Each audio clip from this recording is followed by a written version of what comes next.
All right, that's what's happening. We live on location right now. Minneapolis, Minnesota, the home of the Confederate North. That was the group home live at Liberation Education 2016. You know what I'm saying? We're going to keep this little thing going on. You know, we talked about Mos Def and the issues of the water. We're gonna keep on, you know, planting fertile soil right here. Let me just check in with my audience real quick. To my young ones, to the young artists on the panel, brother, how are you feeling right now in terms of the vibe? You know, interacting with the audience, the free people of Minneapolis, in this special occasion right now. You know, I'm feeling great. You know what I'm saying? This is a special moment. You know what I'm saying? In the culture itself. You know, I feel like you know, this could be something big one day. You know, we just really need the support for everybody to come out. So yeah, just keep pushing the event. All right, my brother, as we move forward to put this liberation and education outside of Minneapolis, you know, like I said, we're going east. What kind of things can you say to the brothers and sisters who might be in DC, Baltimore, New York City, Philly, you know, on and on? You know, what kind of things can you expect for them as we wind up in their hometown right now? You know, all I can say is come out and show support, because eventually, you know, this will affect you no matter how much you don't want it to. So yeah, that's all I can say is, you know, come out and learn about it, and then spread the information with whoever's around you. Okay, that's what's happening. Freedom Radio, Liberation Education. We taking an award tour like my people's Tribe Called Quest. The component to this particular last portion of our Liberation and Education 2016 is cooperative gentrification, disappearing black business, and homelessness. As we can clearly see, we definitely have some issues. You know, we're gonna actually show on the screen right now some situations that have happened in New York where different people who spoke around the issues of what was happening in their neighborhood by this expanding business structure in black communities with no accountability or no community benefit agreement to the residents. They've been under attack, and many times what these businesses or these corporations disguised as nonprofits or cooperatives, for that matter, what they try to do is they definitely try to criminalize the message or the messenger. And many times they would not dare to do so with the corporate white press. And it seems that, you know, there's definitely some tools and tactics that are being used by independent voices in black communities around these issues.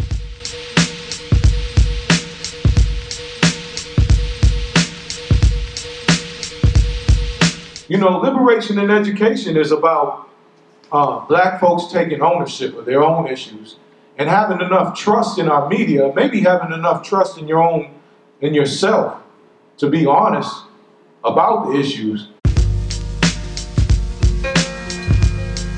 The black media. But you know the black media was born out of protest. 1827, the first black newspaper was published, Freedom's Journal, Cornish and Russwurm. And from the days of Freedom's Journal, the black press was a protest press, a campaigning press, a hard-hitting bunch of little struggling black newspapers who very significantly lived off circulation because there was no advertising for them. So they lived off circulation. In other words, they depended on the people. People didn't buy the papers, they weren't going to make it because they weren't getting any advertising income. But through the years, the black press went through a transformation. Toward, I guess a little after the end of World War II, the white advertisers found the black press. and they began advertising in the black press.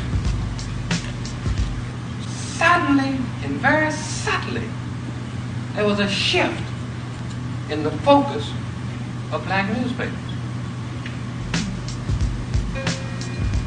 And by the time 1950, by the time the Civil Rights Movement rolled around, the black newspaper was in no position to provide real coverage to the biggest story outside of lynching that ever hit the black community. And today, the black press is only a shadow of itself. With only rare exceptions, the philosophical bent of a black newspaper, call it a Negro newspaper, is very little different from the bent of a white newspaper, with few exceptions. With that shift away from dependence on the reader and the dependence on the advertiser, the black press lost the sense of mission. They lost their sense of mission. So the media of mass communication, which is the most powerful instrument in our society, is almost exclusively in the hands of white people. Who works for a news outlet like you just claimed usually carries a credential to prove who they're working with. Now, on that note, that would be considered a freelancer, and thus for whatever's going on online as you being a freelance newscaster. You know how they said the Egyptian reporters didn't have appropriate press passes?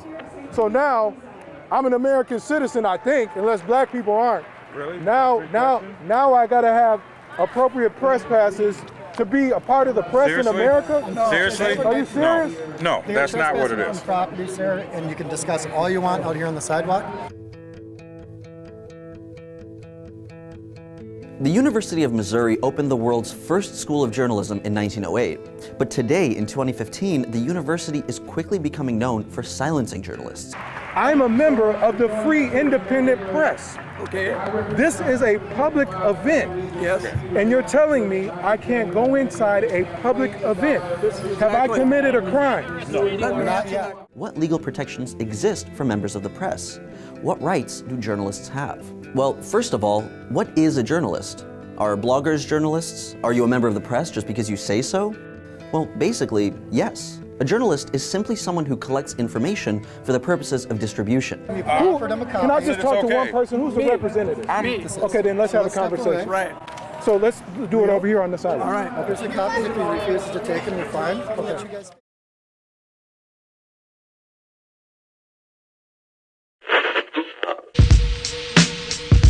Freedom of speech till then you answer that.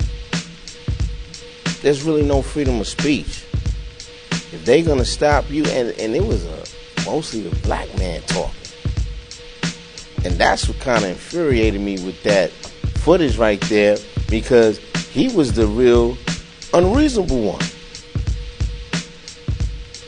Listen, they saw a black man who was on his game, and they did not like that. That's how I saw that. You knew your rights, you know the laws. So they wanted to get you out of there because they looked at you as a distraction. That's how I saw that footage. They caused chaos to try to throw it on you and defamate you, because they looked real suspect, and you could see it in their face. They was puzzled. Black press got bought. Just the bottom line, because I mean, if you saying that the black press gave that a go, like put a stamp on it, then what else we have? We don't got nothing. We ain't got nothing to really fall back to. Period. Where's the strength?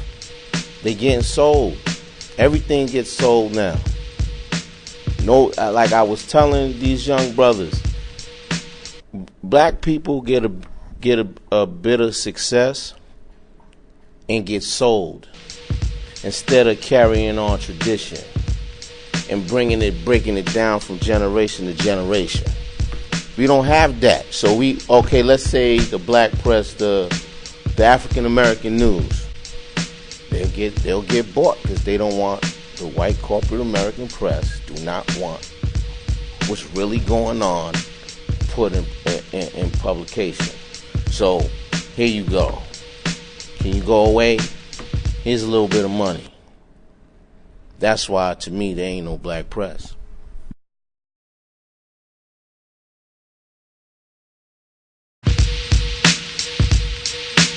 What we're trying to do in this independent platform of Liberation Education 2016 is kind of bring people together to communicate about our issues and really use our critical analysis skills to move forward in our issues and release some of these shackles that we have of fear, because many times to understand that, you know, standing for something in the face of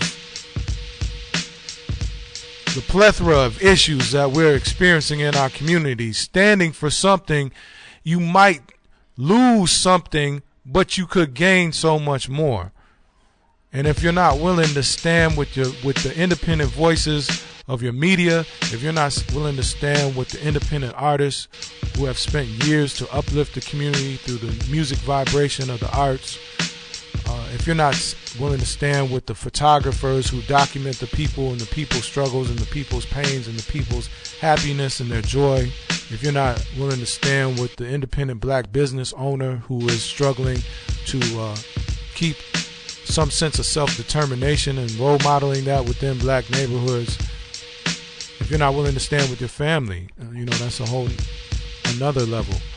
But, you know, we're going to be losing, and what we're trying to do is definitely win. So through all those struggles and all those adversities, we can't hide the love that we still have for our people. So as much adversity sometimes that we experience, as much challenges as we experience, we wouldn't face those challenges unless we were able to actually be victorious in things that we set out to do. Freedom Radio, Liberation and Education 2016. Peace.